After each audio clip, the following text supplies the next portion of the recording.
একমাত্র আমার বান্দা যে সিজদায়ও নাই, রুকুতেও নাই, তার মাথা উপরে দিয়া সবার উপরে তুলে দিয়েছি। সেই জন্য গরু যখন খায় মাথার নিচে চলে যায়, ছাগল যখন খায় মাথার নিচে চলে যায়, মুরগি যখন খায় মাথার নিচে চলে যায়। কিন্তু আমি চা নিলাম, আমার মাথা নিচে যায় না। আমি ভাত নিলাম, আমার মাথা নিচে যায় না। আমি রুটি নিলাম, আমার মাথা নিচে যায় না। আমি সবজি নিলাম, আমার মাথা নিচে যায় না। কেন? আল্লাহ বলে পুকুরের প্রাণী সিজদায় আছে, জমিনের প্রাণী রুকুতে আছে, তোর মাথা এত উপরে তুলে দিয়েছি, সূর্যের সামনে এই মাথা ঝুঁকবে না, চাঁদের সামনে এই মাথা ঝুঁকবে না, গাছের সামনে এই মাথা ঝুঁকবে না, পাথরের সামনে এই মাথা ঝুঁকবে না, গাভীর সামনে এই মাথা ঝুঁকবে না, মূর্তির সামনে এই মাথা ঝুঁকবে না। যখন সকল প্রাণী খাবারের সামনে মাথা ঝুঁকিয়ে গেছে, তোর মাথা ঝুঁকবে না। আমরা বললাম মালিক ঝুঁকে নাই, পানি নিয়েছি মাথা ঠিক আছে, খাবার নিয়েছি মাথা ঠিক আছে। আল্লাহ বলে কেন জানিস? আমরা বললাম কেন? আল্লাহ বলে সূর্য কে বানিয়েছে? আমরা বললাম মালিক তুমি বানিয়েছো। জমিন কে বানিয়েছে? আমি বললাম মালিক তুমি বানিয়েছো। গরু, ছাগল, বেড়া, দুম্বা কে বানিয়েছে? আমরা বললাম মালিক তুমি বানিয়েছো। আল্লাহ বলে কোরআন কল, আমরা কোরআন করলাম। আমার মালিক বলে হুয়াল্লাযী জাআলা লাকুম মা ফিল আরদি জামিআ, এই জমিনে যা আছে সমস্ত কিছুর মালিকানা আমি আল্লাহ আমার বান্দারে দিয়ে দিছি। এই জমিনে হুয়াল্লাযী জাআলা লাকুম মা ফিল আরদি জামিআ, সেজন্য জমিনের মালিক আপনি বলতে পারবেন, ঘরের মালিক আপনি বলতে পারবেন, শিরিক হবে না। গরুর মালিক আপনি বলতে পারবেন, টাকার মালিক আপনি বলতে পারবেন, এই চাউলগুলোর মালিক আমি বলতে পারবেন, এই মাঠের মালিক আমি বলতে পারবেন, শিরিক হবে না। কেন? আল্লাহ বলছে হুয়াল্লাযী জাআলা লাকুম মা ফিল আরদি জামিআ, এই জমিন সহ এই জমিনে যা আছে সব তোকে দিয়ে দিয়েছি। সমুদ্রে যা আছে সব তুই নিয়ে নে, গরু ছাগল যা আছে সব তুই নিয়ে নে, গাছের মধ্যে যত ফল ধরে সব তুই নিয়ে নে, এই জমিনে যা আছে সব তুই নিয়ে নে। মালিক জমিন আমার, আল্লাহ বলে হাতর, পুকুর আমার, আল্লাহ বলে হাতর, বাগান আমার, আল্লাহ বলে হাতর, এই গরুটা আমার, আল্লাহ বলে তোর, গাছে ফলগুলো আমার, আল্লাহ বলে তোর, সব আমার, আল্লাহ বলে হ্যাঁ। কিন্তু তুই বান্দা কারো হোস না। কেন মালিক? জমিন আমার, গরু আমার, ছাগল আমার, বিল্ডিং আমার, বাড়ি আমার, পশু আমার, আমি কারো হব না কেন? আল্লাহ বলছে ইন্না লিল্লাহ, তুই শুধু আল্লাহর হবি, তুই আল্লাহ ছাড়া আর কারো হতে পারবি না। এটা ঘোষণা কার? এখন আসেন, আপনারা কোরআন মানেননি, জামিল আছে কোরআন নিয়ে। এখন আসেন, কোরআন শুরু হয়েছে কি দিয়া? সূরা ফাতিহা দিয়ে। নিংলিতে কি কোনো মারামারি আছে এটা নিয়ে? প্রথমে আছে সূরা বাকারা, আছে না নাই? এর আগে আছে সূরা ফাতিহার প্রথম আয়াত আলহামদুলিল্লাহি রাব্বিল, আছে না নাই? এর উপরে বিসমিল্লাহির রহমানির রহিম।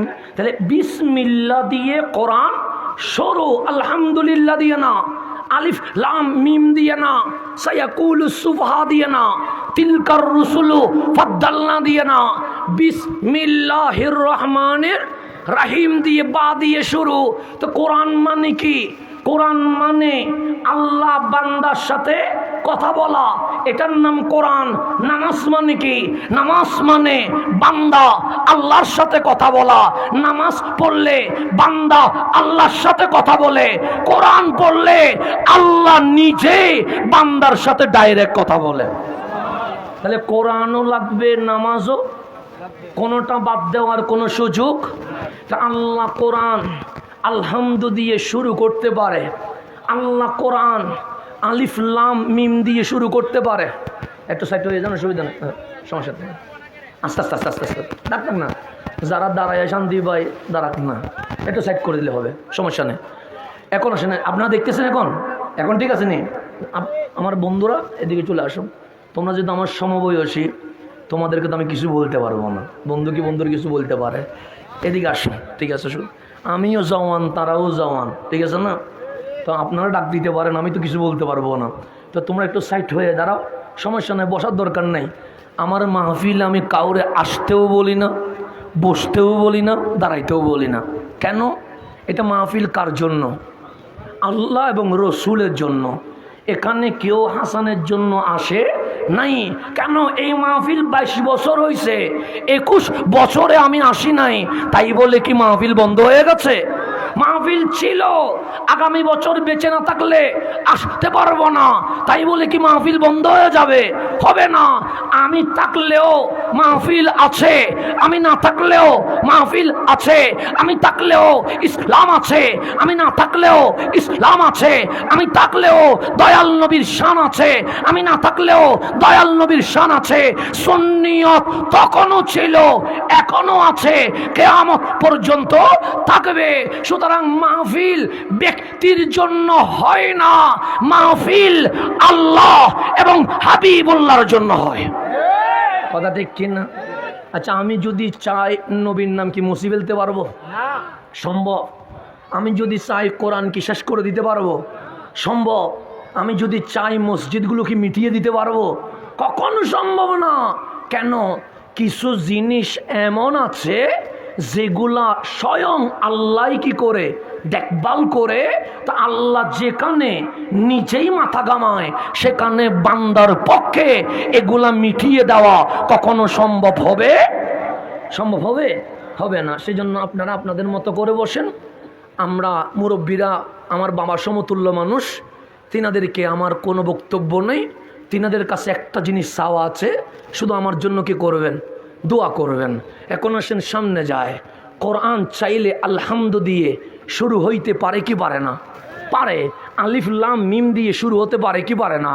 তা আমার আল্লাহ আলিফ দিয়ে শুরু করে নাই, আমার আল্লাহ তা দিয়ে শুরু করে নাই, আমার আল্লাহ জিম দিয়ে শুরু করে নাই, আমার আল্লাহ র দিয়ে শুরু করে নাই, আমার আল্লাহ নুন দিয়ে শুরু করে নাই। আল্লাহ বলছে বিসমিল্লাহ হির রহমানির রহিম। মালিক বা দিয়ে শুরু করলো। এখন আপনি আমি সবাই আল্লাহরে জিজ্ঞেস করেন, মালিক তুমি কে? আপনার আল্লাহ বলবে আমি আল্লাহ। আমাদেরকে কি দিলা? মালিক বলে কোরআন দিলাম। মালিক কোরআন দিয়ে কি করবা? আমি আল্লাহ আমার বান্দার সাথে ডাইরেক্ট কথা বলবো। মালিক তুমি কি আলিফ দিয়ে শুরু করতে পারো না? আল্লাহ বলে হ্যাঁ পারে। তুমি কি তা দিয়ে শুরু করতে পারো না? আল্লাহ বলে হ্যাঁ পারে। তুমি কি র দিয়ে শুরু করতে পারো না? আল্লাহ বলে হ্যাঁ পারে। তুমি কি নুন দিয়ে শুরু করতে পারো না? আল্লাহ বলে হ্যাঁ পারে। মালিক আরবিতে 29টা হরফ আছে, শব্দ আছে, 28টা বাদ দিয়া বা দিয়ে শুরু করলা কেন? আল্লাহ বলে এটাতেই ঈমান, এটাতেই তাওহীদ, এটাতেই আকীদা রয়ে গেছে। মালিক বুঝি নাই। আল্লাহ বলে কোরআন কি দিয়ে শুরু করেছি? আমরা বললাম মালিক বিসমিল্লাহির রহমানির রহিম দিয়ে শুরু করেছো। আল্লাহ বলে বা দিয়ে। আমরা বললাম হ্যাঁ। মালিক বলে গরু, ছাগল, বেড়া কিসে আছে? আমরা বললাম রুকুতে আছে। মাছ, সাপ, ওই কচ্ছপ কিসে আছে? আমরা বললাম সিজদায় আছে। তুমি কে? আমি বললাম বান্দা। তোমার মাথা? আমি বললাম রুকুতেও নাই, সিজদাতেও নাই, উপরে আছে। কেন? আমি বললাম মালিক আমি যে আশরাফুল মাখলুকাত, আমি যে সবচেয়ে দামি, সেই কারণে তুমি মাথা উপরে দিয়া বিশ্ববাসীরে জানাইয়া দিলা বান্দার চেয়ে দামি এই সৃষ্টিকুলে আমি আল্লাহ আর কিছু বানাই নাই। সেজন্য আমাদের মাথা কিসে আছে? উপরে। আল্লাহ বলে গরু দেখ আমার বান্দার মাথা কোথায়? উপরে। কচ্ছপ দেখ আমার বান্দার মাথা উপরে। সূর্য দেখ আমার বান্দার মাথা উপরে। আসমান দেখ আমার বান্দার মাথা উপরে। কেন? আমার বান্দার চেয়ে দামি আমি আল্লাহ আর কিছু বানাই। তা আল্লাহ বলে তোর মাথা কোথায়? আমি বললাম নিচেও না, মাঝখানেও না, উপরে। আল্লাহ বলে বায়ের মধ্যে কি ফুটা আছে? আমি বললাম আছে। মালিক বলে উপরে না নিচে? আমি বললাম বায়ের ফুটা নিচে। আল্লাহ বলে তোর মাথা? আমি বললাম মাথা উপরে। আমার মালিক বলে এই মাথা সূর্যের সামনে ঝুঁকেছে? আমি বললাম ঝুঁকে নাই। চাঁদের সামনে ঝুঁকছে? আমি বললাম ঝুঁকে নাই। গাছের সামনে ঝুঁকছে? আমি বললাম ঝুঁকে নাই। এই জমিনে কারো সামনে ঝুঁকেছে? আমি বললাম ঝুঁকে নাই। পানির সামনে? আমি বললাম না। কাবারের সামনে? সামনে। আমি বললাম না। আল্লাহ বলে বা দিয়ে কেন শুরু করেছি জানিস? আমি বললাম কেন? আমার মালিক বলে যেই মাথা কারো সামনে ঝুঁকে নাই, ওই মাথা বায়ের ফোটার মতো মালিকের সামনে সুবহান রাব্বিয়াল আলা বলে যত বেশি ঝুঁকাইতে পারবি, আমি মালিক তোমারে তুলতে তুলতে লৌহ কলম আর সে চেয়ে আরো দামি করে দিয়ে দিব। সেজন্য আল্লাহ বলে বিসমিল্লাহির রহমানির রাহিম। বান্দা বা দিয়ে শুরু করেছে কেন? তোর মাথা উপরে, বায়ের ফোঁটা নিচে। অহংকার করে চলিস না, গর্ব নিয়ে চলিস না, হিংসে নিয়ে চলিস না। বায়ের ফোঁটা যেমন নিচু হয়ে গেছে, তুই মালিকের দরবারে সুবহান রাব্বিয়াল আলা বলে একদম নিচু হয়ে যা। এই কপাল, এই নাক, এই হাত, এই পা মাটির সাথে মিশাইয়া বল, মালিক আমি সবচেয়ে নিচু, আমার চেয়ে নিচু আর কেউ নাই। আল্লাহ বলে যত নিচু হইতে পারবা, আমি মালিক তোমাকে লৌহ কলম আর সে চেয়ে আরো দামি করে দিয়ে দিব। আমার আল্লাহ বলেন বান্দা তোর চেয়ে দামি আর কেউ নাই। তো দুনিয়াতে আমাদের পরিচয় আছে। কেউ বলবে হুজুর আমি ডাক্তার, কেউ বলবে আমি ইঞ্জিনিয়ার, কেউ বলবে আমি লয়ার, কেউ বলবে আমি অমুক দলের সভাপতি, কেউ বলবে আমি কাউন্সিলর, কেউ বলবে আমি মেয়র, কেউ বলবে আমি এমপি, কেউ বলবে আমি রাষ্ট্রপতি। এমন অনেক পরিচয় আমাদের আছে না নাই? আছে। কিন্তু যখন আমি মারা গেলাম, আল্লাহ বলে তুই কি মরে গেছিস? আমি বললাম মালিক কুল্লু নাফসিন যায়েকাতুল মউত, মানুষকে মরতে হবে। তো মরে গেলে কি হয়? আমি বললাম মালিক মনে হয় ফসে যায়। আল্লাহ বলে না, মালিক মনে হয় মাটির সাথে মিশে যায়। আল্লাহ বলে না, মালিক যে মরে যায় সে মনে হয় ধ্বংস হয়ে যায়। আল্লাহ বলে না। তো মালিক মরে গেলে কি হয়? আল্লাহ বলে তুই যে জন্ম নিছস আলমে আরওয়া থেকে ডাইরেক্ট দুনিয়ায় আসছিলি। আমি বললাম না।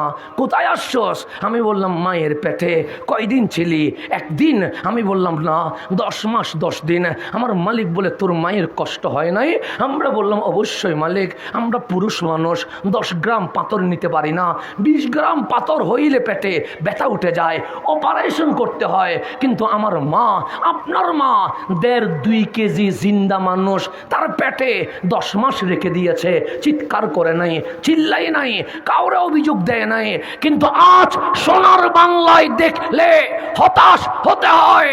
মায়ের পেটে আমাদের জায়গা হয়, আমাদের বিল্ডিংয়ে আমার মায়ের জায়গা হয় না। এইরকম অবস্থা আছে না নাই? বাবা রক্ত পানি করে আমারে মানুষ করে, আর আমার বিল্ডিংয়ে বাবার জায়গা হয় না। আজকে বাংলাদেশের শহরগুলো দিয়ে গেলে বৃদ্ধাশ্রম লেখা দেখতে হয়, সেখানে মারে রাখে, বাবারে রাখে, কিন্তু আমার 10 তলা বিল্ডিংয়ে মায়ের জায়গা হয় না। ওই মা যদি কাল হাসরের ময়দানে আল্লাহর সামনে দাঁড় হইয়া যদি বলে এই পেটে তোকে রেখে দিয়েছি, কাউরে বলি নাই কষ্ট হয়েছে, কিন্তু তোর বিল্ডিং আমার জায়গা হয় নাই, তা আল্লাহ বলবে না যেই মায়ের জন্য তোর ঘরে জায়গা হয় নাই, ওই বান্দার জন্য জান্নাতে কোনো জায়গা হতে পারে না। কথা ঠিক কিনা? আমার মা কষ্ট করেছে, আপনার মা কষ্ট করেছে। 10 মাস কেন, যদি 10 বছরও থাকতে হয়, আমার মন বলছে মা কখনো আপত্তি করবে না, বাবা কখনো অভিযোগ করবে না। কিন্তু আমার মা 10 মাস রেখে দিয়েছে। আল্লাহ বলে তোর মায়ের কষ্ট হয় নাই? আমরা বলি মালিক কষ্ট হয়েছে। তোর মা কি চিল্লাইছে? আমি বললাম চিল্লাই নাই। তুই মায়ের পেটের ভেতরে গড়ে মায়ের ঘুম ভেঙে দেশ নাই? আমি বললাম হ্যাঁ ভেঙে দিয়েছি। তোর মা কি তোকে মেরেছে? আমরা বললাম মারে নাই। তোর মা রান্না করেছিল, তুই তা লাথি মেরে তোর মায়ের চোখ দিয়ে পানি বের করিস নাই? আমি বললাম হ্যাঁ বের করেছি। আমার মালিক বলে তোর মা কি তোকে মেরে ফেলেছে? আমি বললাম মারে নাই। তুই যেদিন দুনিয়ায় আসবি সেদিন মায়ের পেটের রক্ত সব বের করে আনস নাই? আমরা বললাম বের করে এনেছি। তোর মা কি ভালোবাসা কমিয়ে দিয়েছে? আমি বললাম কমিয়ে দেয় নাই। আমার মায়ের ঘুম ভেঙে দিয়েছি, আমার মায়ের ভালোবাসা আরো বেড়ে গেছে। আমার মায়ের পেটে আমি লাথি মেরেছি, আমার মায়ের ভালোবাসা আরো বেড়ে গেছে। আমি যদি এখানে কাউরে ঘুষি মেরে 1 ফোঁটা রক্ত বের করে দেই, সে মরণ পর্যন্ত আমারে মাফ করবে না। কিন্তু আমি যেদিন মায়ের পেট থেকে বের হয়েছি, সমস্ত রক্ত বের করে ফেলেছি, মায়ের ভালোবাসা কমছে না আরো কোটি গুণ বেড়ে গেছে? আরো কোটি গুণ বেড়ে গেছে। তো মারে এখন গিয়ে জিজ্ঞেস তো করা যায়, মা শীতকালে তুমি ঘুমাচ্ছিলা, আমি পেটের মধ্যে লড়া দিয়া তোমার ঘুম ভেঙে দিয়েছিলাম, তুমি কি কষ্ট পাও নাই? মা হাসি দিয়ে বলবে, আমার ভালোবাসা আরো বেড়ে গেছে। মা যেদিন আমার বয়স 8 মাস ছিল সেদিন তোমার পেটে লাথি মেরে তোমার চোখ দিয়ে পানি বের করেছিলাম, তুমি কি কষ্ট পাও নাই? মা বলবে, ব্যথা পেয়েছিলাম, কিন্তু তোর উপর কোনো ঘৃণা আসে নাই। আগে যতটুকু ভালোবাসছিলাম এখন এর চেয়ে আরো ভালোবাসা বেড়ে গেছে। মা যেদিন আমি বের হয়েছিলাম সেদিন তো সমস্ত রক্ত বের করে ফেলেছিলাম, কই নিকলিতে কাউরে ঘুষি মারলে এক ফোঁটা রক্ত বের হইলে সে তো সারা জীবন আমার বিরোধিতা করে, কই তুমি তো বিরোধিতা করো নাই। মা আমাকে বুকে নিয়ে বলবে, বাবারে তুই রক্ত নিয়ে এসেছিস, কিন্তু আমার মনে হয়েছে যেন আমার